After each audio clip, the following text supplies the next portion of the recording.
And it should be the same question as this. Nope, that's not the question. So the question that I have is, there's things you need to get done in your daily life. What things most distract you from getting the things done that you need to get done? So raise your hand. What are the things, like maybe you're supposed to get your homework done, or practice your instrument, or whatever it is. What thing quickly like distracts you and gets you off course? Your siblings making noise, begging to play with you. All right, siblings. Your room. What is it about your room?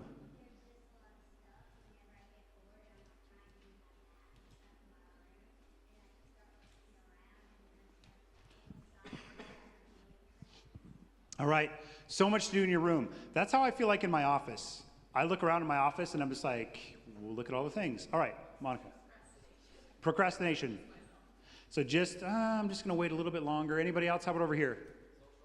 Social media. All right, just like check something real quick, okay? All right, you're in the middle of a good book, man. Just one more chapter, just one more page, just one more paragraph, one more hour. All right, we'll do a couple more. Samuel.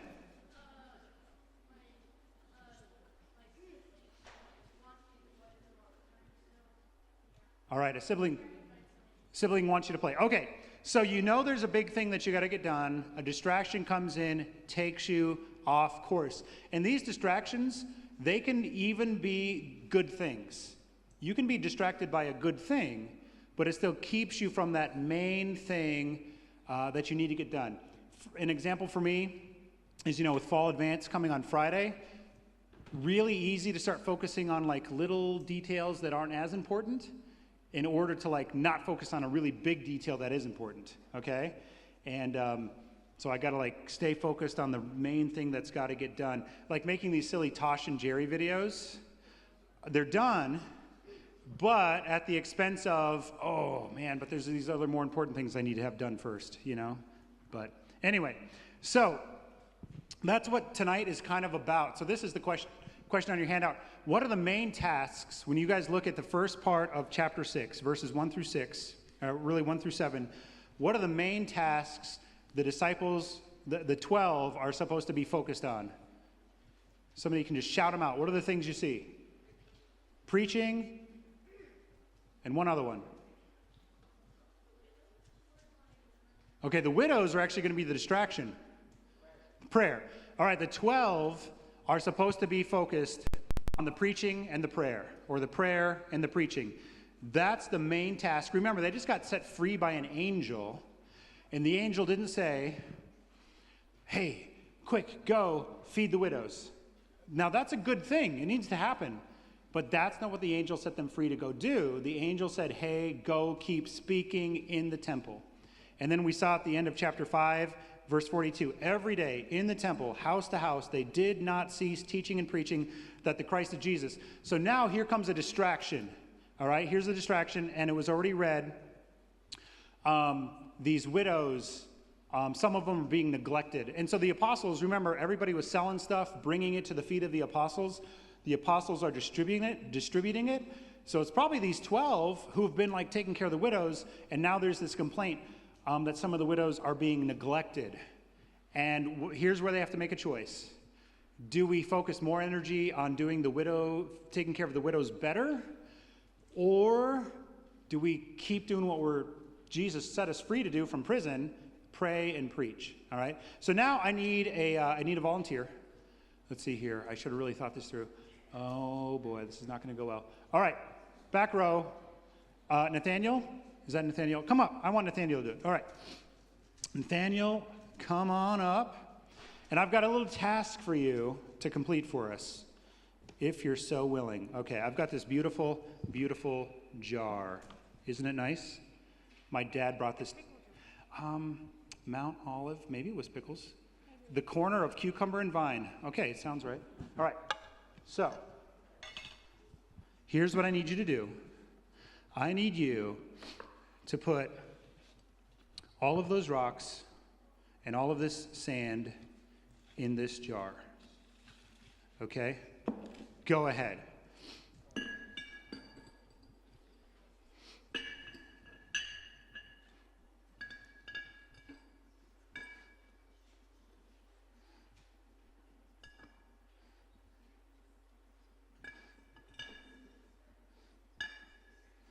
Aren't these nice rocks?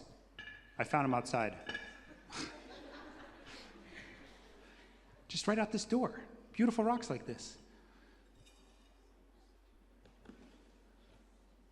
Have you done anything like this before? Because you're doing fantastic.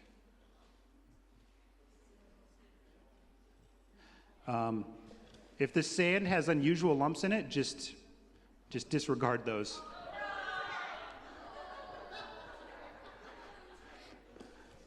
I got the sand outside too, from nature.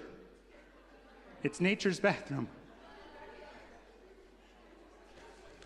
I kind of sifted through it to make sure everything looked all right. Definitely spider-free. I checked for spiders, no spiders.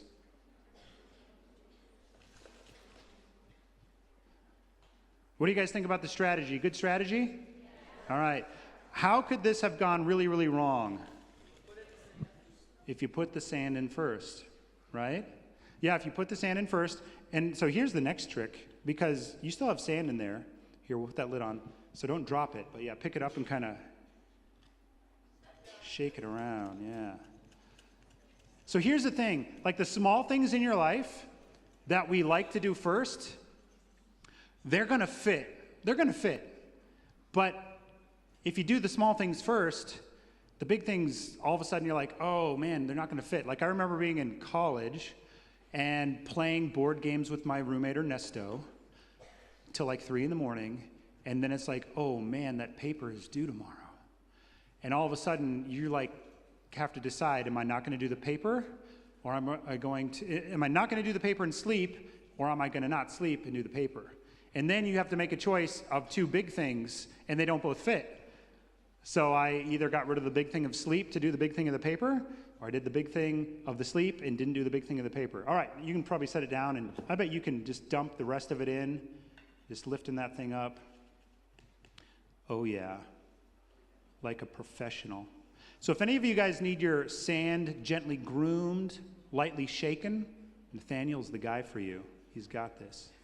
All right. Oh, no, that's perfect. Yeah.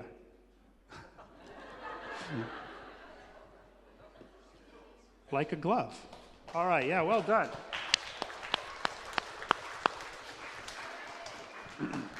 All right. Yes, thank you, Nathaniel, so much. Well, yeah, I'm just going to talk really loud because in case you don't, how many of you don't think that if you put the sand in that the rocks, like how many think the sand could go in first and then the rocks would fit? Anybody believe that? A little bit? Some people are kind of wondering a little bit. You just want to see me do it? I can just tell. Yeah. I tried earlier. Yeah, I'd probably break the jar doing it. Yeah, try it. Break the jar. Okay. Come on, rocks. All right, set the rocks there. We'll do this really, really fast. No, we won't. We'll make a huge mess if we do it fast. But yeah, if you try to do all the sand, we're going to have to get a vacuum later. Perfect. This is perfect.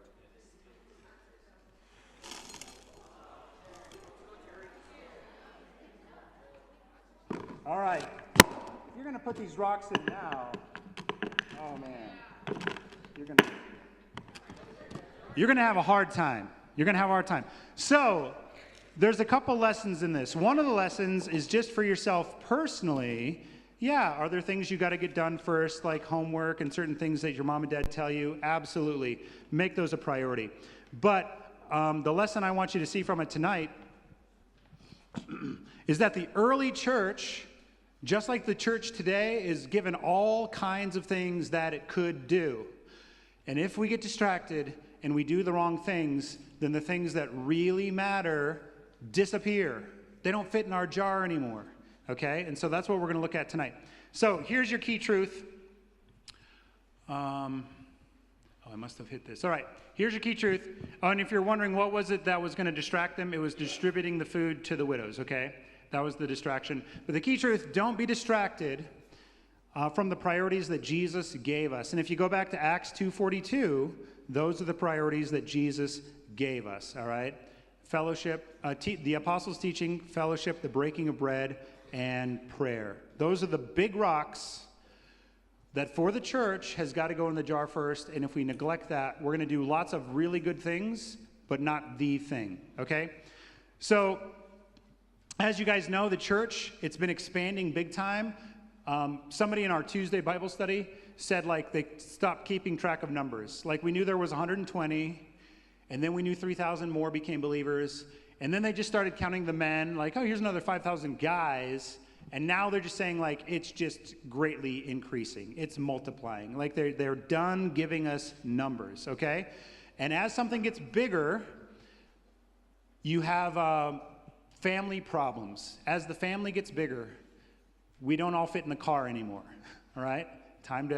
You started out with that college car. I mean, I had a Chevy Blazer with 2 doors, loved that car. Uh-oh, here comes kids. 2 doors, getting a kid in the back seat, not working, upgrade to something with 4 doors. You know, now I have 4 kids, minivan, sliding doors, love it, it's the way to go. College kids, just start with the minivan. Just go right for the minivan, I'm telling you.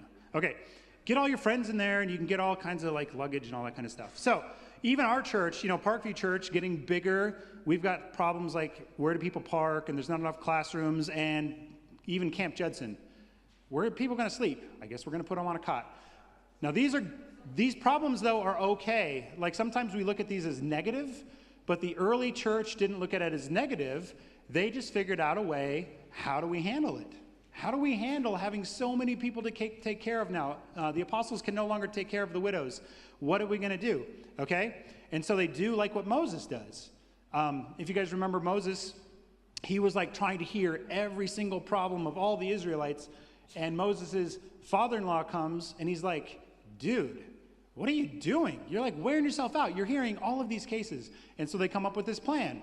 Some are going to be over like 1,000 and 500 and 150s. Like, you're going to appoint guys to deal with stuff. You can't do it all. And so that's what the disciples do. They're like, we need more leaders, okay? And so they tell the whole group of disciples, pick 7. Pick 7 men, good reputation. It's got the qualifications in there. They were read already. 7 men, good reputation. So that means outsiders look favorably on them. They don't have like, you don't say their name and people are like, oh, no, they're no good, all right? So good reputation. I hope you guys are good reputation, by the way.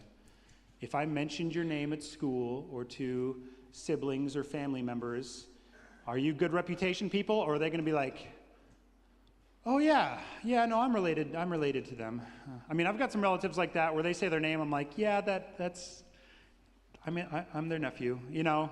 So anyway, good reputation, full of the Spirit, all right? So they're close to the Lord. It's obvious that the Spirit of God is in them and working through them. And even the wisdom is connected with the Spirit. So the wisdom they have is clearly wisdom from God. It's not wisdom of the world. So they say, you guys pick the 7. We'll appoint them for this duty.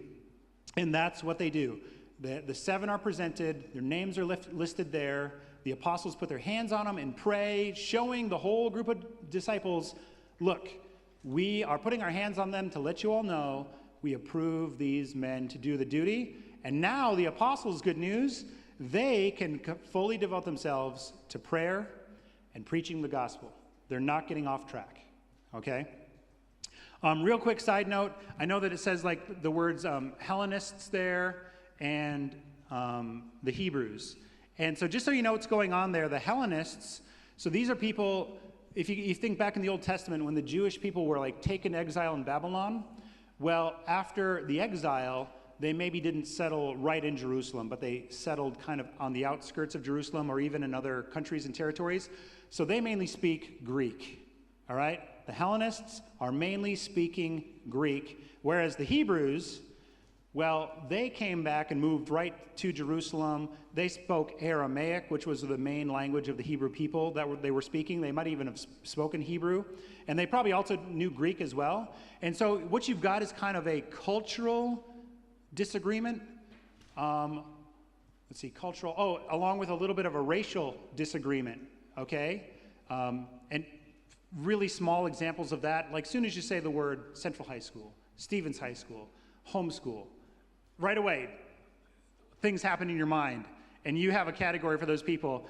And if you were having an event and you're from Central and your Central friends were there, you might pay a little bit more attention to Central friends, and and this is my homeschool friend, and you might do that eventually. It's things like that. There's a little bit of tension, and so the claim is by the Hellenists, they're saying there's a little bit of we're being neglected here. We're not being treated the same way.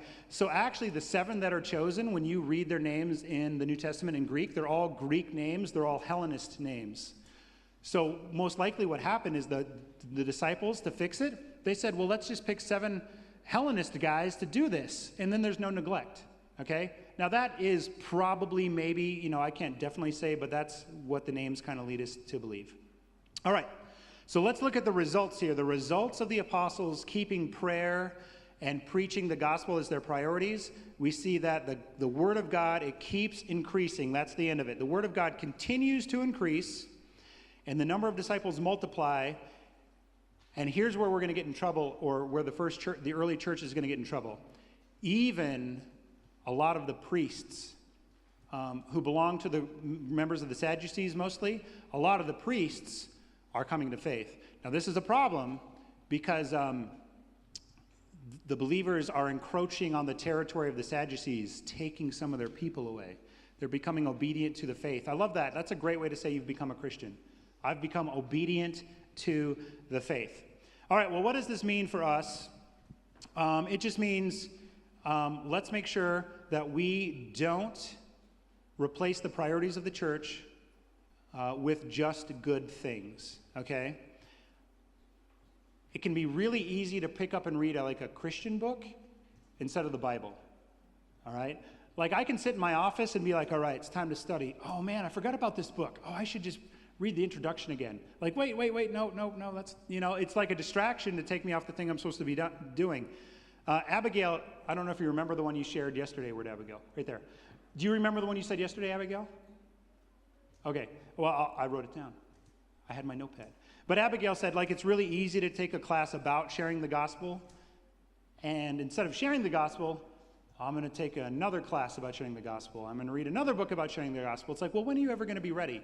Just one more book. It's we just keep putting it off, all right? So we don't want to get rid of the good things, or get rid of the thing in place of things that are good.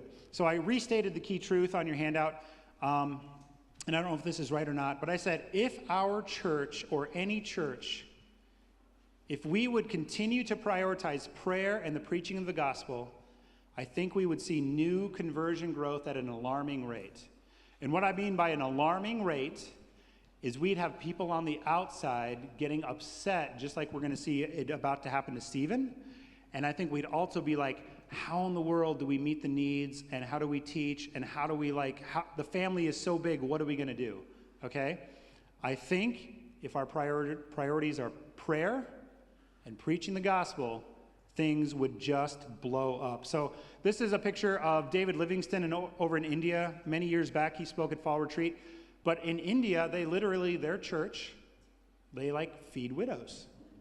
The widows will come. They have, and again, it's just basic things, some rice and some curry, but they will feed the widows. So it actually still takes place. But here's another picture. This is David Livingston with a group of believers. They remind me of the early church, because they're actually going to a village. They're going to go knock on the doors of Hindu people, and they're going to invite them to a gospel sharing event. They literally will rent an empty field. They'll clean up the field. They'll set up chairs. They'll put up a sound system. It's kind of like Fall Advance, except they will just rent a field, and then they will literally go to every single door in a village, invite everybody there. I even found a picture of David where they were doing this outside of a Hindu temple.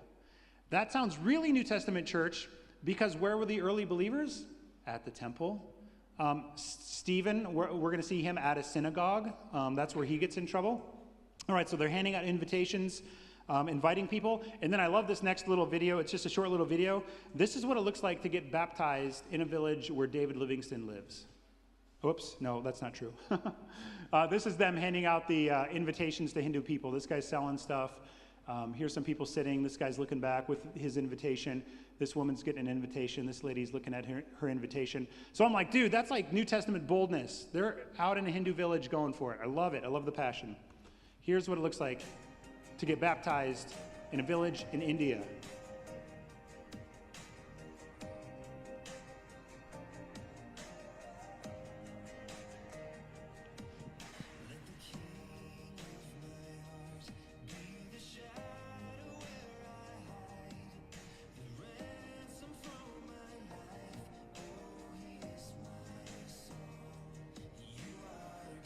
So these are like former Hindus, and when they get baptized, they're saying, I'm no longer a Hindu. I belong to Jesus. And they do this publicly at the end of a street, and word goes around. And here's another reason why all of a sudden there's so many widows who need help.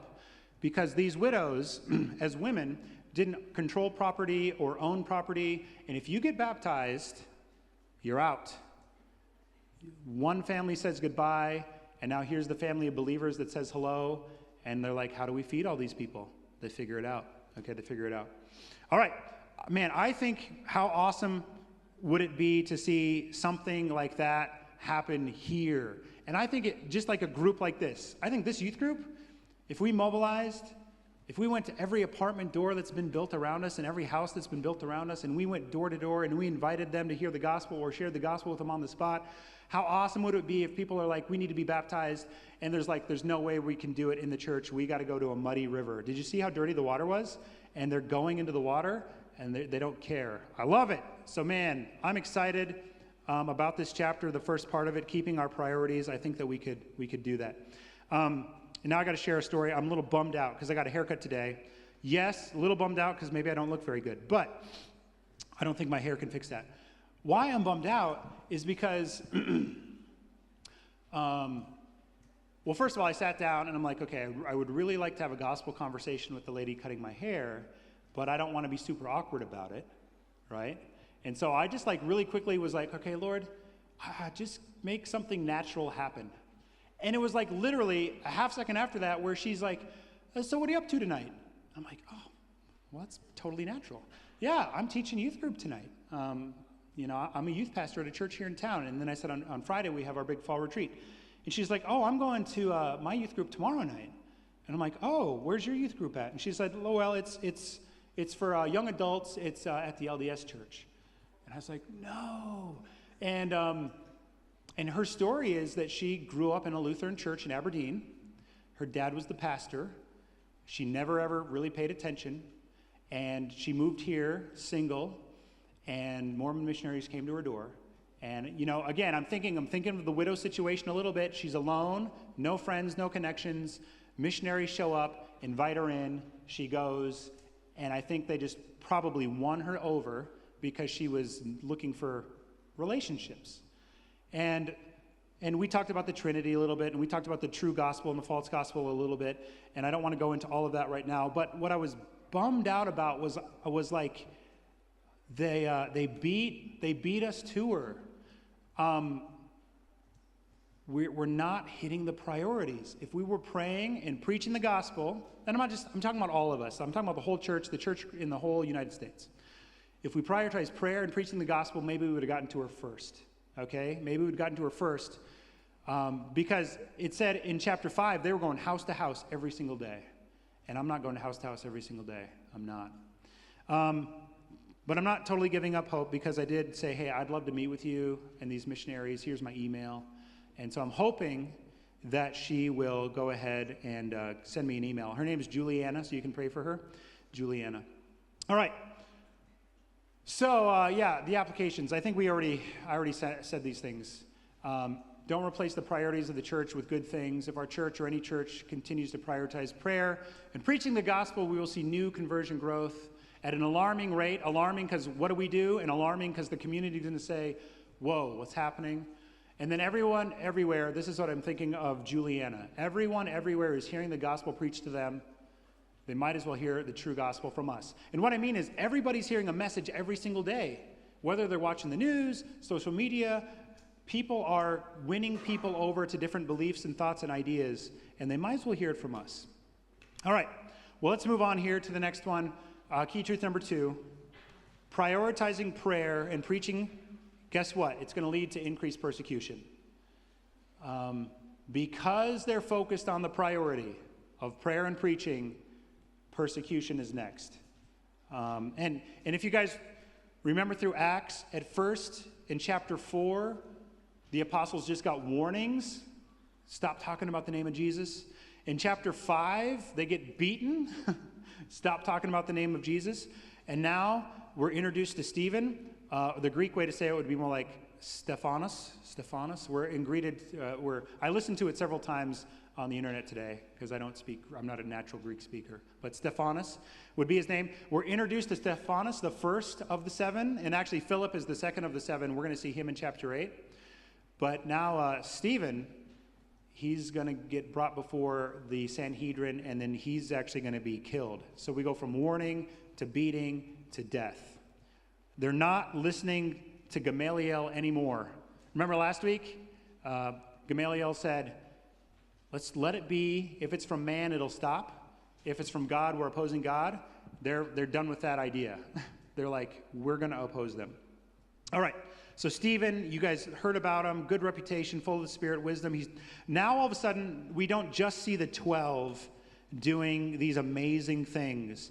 Now suddenly Stephen, full of grace and power, he's doing great wonders and signs among the people. So this is the first believer in Acts that we see outside of the apostles doing wonders and signs. But that is not why he ends up getting killed. It's because of his mouth speaking the gospel. That's what's going to get him killed, okay?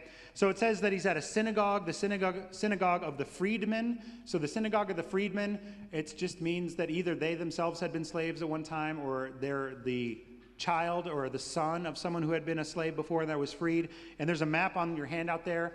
And so this is kind of the region where some of these guys are from: Asia, Cilicia, Cyrene, Alexandria. Here's Jerusalem, of course, where this is taking place. So anyway, you can see that these guys are from these regions. And I just wanted you guys to have a map so you could just kind of see where it lists these names. But it says that they cannot withstand the wisdom of the spirit of Stephen. And that should remind you of a verse, Luke 24, 14 and 15. This is what Jesus said. But make up your mind, so decide now, don't worry how you're going to defend yourself. I will give you words and wisdom that none of your adversaries will be able to resist or contradict. That's a great verse to write in your Acts scripture journal beside this part. And going into chapter 7, because Stephen's speech is amazing. And he didn't take hours to prepare it. He was like on the spot, defend himself, and these are the words that he was able to produce.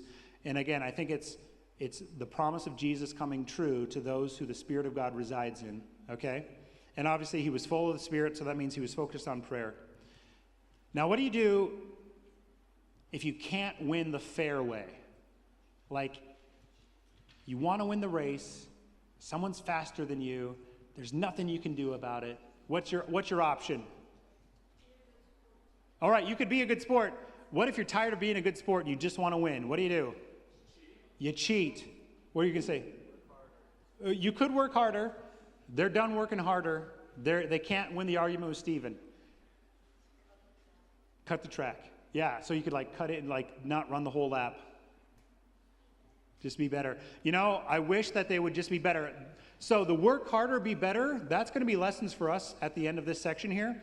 But here's what they're going to do. They're going to cheat. I hate this scene in whatever Star Wars movie this is. I hate this guy Sebulba because like the pod race, and he knows he's going to lose. So what does he do? He like snaps the part off of Anakin's pod racer. I'm like, am I saying these words right? I hate that part.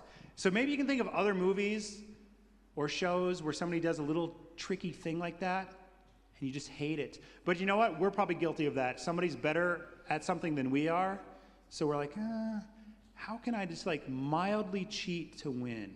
Now I hope that after tonight you're like, nope, I don't want to be that person. I don't want to mildly cheat to win. Well, they cannot outdo Stephen with his wisdom and his arguments because the Spirit of God is speaking through him. And so what they do instead is they tell lies, they misrepresent what he has said, they stir up others, and the people who used to be on the side of the apostles are now on the side of the opposition, and they're accusing Stephen of blasphemy. And they even say, like, this Jesus that he's talking about said he'll destroy this place and will change the customs that Moses delivered. So they're saying, look, Jesus is going to destroy the place. Stephen was probably sharing this verse. This is another good one to write down. John 2:18 through 22, where Jesus said, destroy this temple, meaning his body, and I will raise it up again in 3 days. And they're thinking, what? Destroy the temple? Destroy the temple? And that's the same lie they promoted about Jesus. He's going to destroy the temple.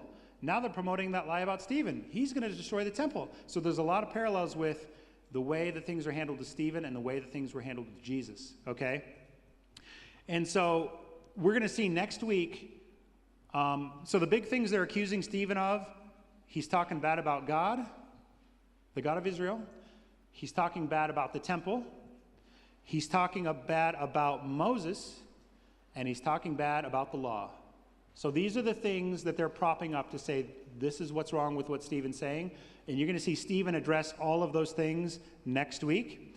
And then you're going to see him be the first Christian martyr. All right, so here's the so what, and then we're done. So what? Go clicker. All right, persecution will likely follow prayer and public gospel preaching, especially when influential people like the priests are converting to Christianity. So if you guys win somebody really important in the Mormon church, a really important Roman Catholic, a really important somebody in a hospital or a school, if you win somebody big who has influence and they become believers, you might invite some persecution. Over in India, winning Hindus to the faith has caused a lot of persecution for David Livingston and his family and his church. So it would come our way too, I think, if we were bold with the gospel. Next, Stephen, he's an example of the power of the Spirit in a person. All right? Make Stephen kind of a model for you guys. This is the question for myself. Instead of being distracted by good things, whether it's a good book or playing video games for recreation or whatever it might be, maybe you finally cleaned your room like your parents asked you. But how cool would it be if we kept our focus on more time in prayer? And we were asking, give us the wisdom and the boldness and the spirit of Stephen. Help us. Lord, you do it. Don't put the pressure on you. The temptation right away is I have to be better. I have to do more. And I'm saying if you start with the prayer part and you just devote more time praying, I think the Spirit in you is going to say, yes, you've charged me up. This is what I'm in you for. Grab a friend and let's go. Okay? So pray, focus more time on prayer that we would be like Stephen. Stephen is also a good example of how to hold up on persecution. So everybody else is lying about him, they're cheating, and he doesn't respond the same way. So Christians, we don't cut the same corners, we don't cheat, we're honest, and that's what Stephen does. And then here's the last one. Stephen's an example for us to be careful not to be too, how did I say it up there? Not to pounce on people too quickly who don't sound just like us. I've been really guilty of this. I used to look at other churches that weren't evangelical free and say, well, they're doing it all wrong. They're just wrong. Without even hearing them, talking to them, meeting with them. And then I started meeting with more and more of the youth pastors from different churches. And I'm like, dude, these guys actually love Jesus. They actually want to see people come to faith. And we might have a few differences on a few things that aren't salvific. But I'm like, man, I've been so quick to pounce. And that's what the accusers do to Stephen. Instead of listening to Stephen, okay, wait, tell me again, how is Jesus the Messiah? How are you not talking bad against Moses? How are you not saying that the temple is going to be destroyed? If they would just pause and hear him out, they would have become believers at that moment. So we got to be careful just because there's other, and I'm talking genuine Christians, right? Genuine Christians. If there's other genuine Christians out there that don't sound just like us, or they don't worship just like us, I'm thinking if I went to India, because I watched a bunch of David's videos, they worship differently. They pray differently. it would be awkward for me. And my tendency would be like, well, I'm probably doing it right and I need to teach them. But it's actually the opposite. I need them to teach me. Teach me to pray like they do. Teach me to worship like they do. So don't be too quick to pounce. And what you need to do instead is listen well, all right? Think well, speak carefully and humbly. Now, in doing those things, you might find out, oh yeah, they're not actually Christians, all right? I'm not saying be united with someone who's not actually a Christian. I'm saying don't jump to a conclusion too quick, like the people did with Stephen. All right? Okay, so that's it. Let's go to our small groups, talk about chapter 6 a little bit more.